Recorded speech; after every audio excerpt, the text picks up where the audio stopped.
Engineer from RJO Futures, notes and bonds. Okay, big unemployment number last Friday. Logically, you expect upward pressure on notes and bond yields.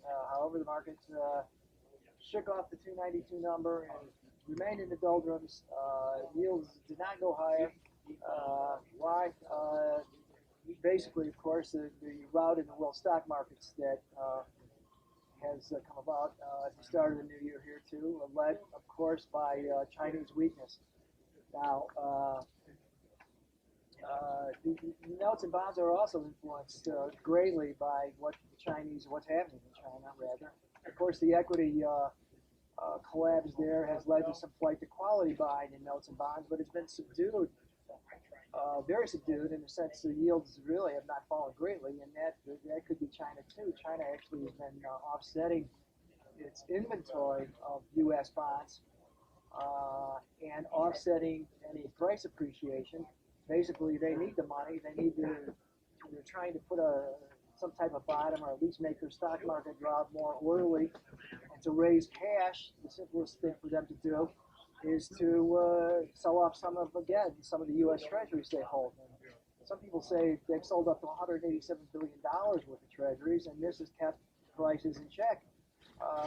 Things look pretty quiet in the bond market. I mean, you just happen to have these offsetting supply and demand influences. Of course, the rout of Chinese stocks leads to world demand for notes and bonds. At the same time, the Chinese, ironically, are selling the notes and bonds.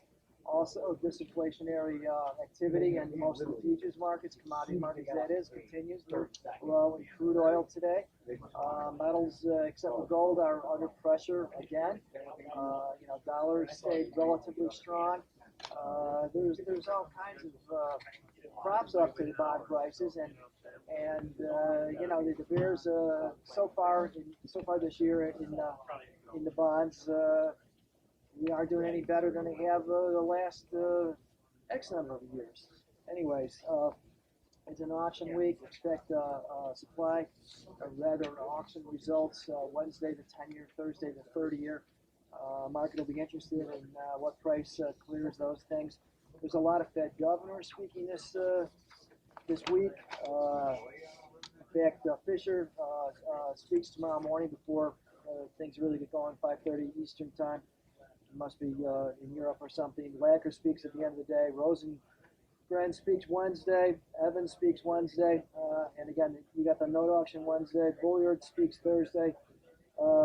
Thursday we get the jobless numbers and the 30-year bond index or rather not index, but results of noon.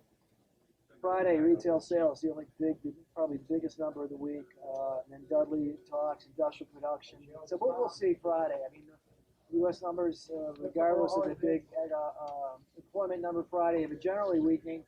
So bonds should stay well supported. If the Chinese aren't doing any crazy selling of these things, that would not be in their interest. But expect them, again, that supply to possibly cap rallies in notes and bonds, which means we're going to stay in this range. We've been in a range of 2.35 in 10 years to 2.10. I expect that range to hold this week. Reach at 800, 500, 2461. Thanks. Futures and options on futures may involve substantial risk and may not be suitable for all investors.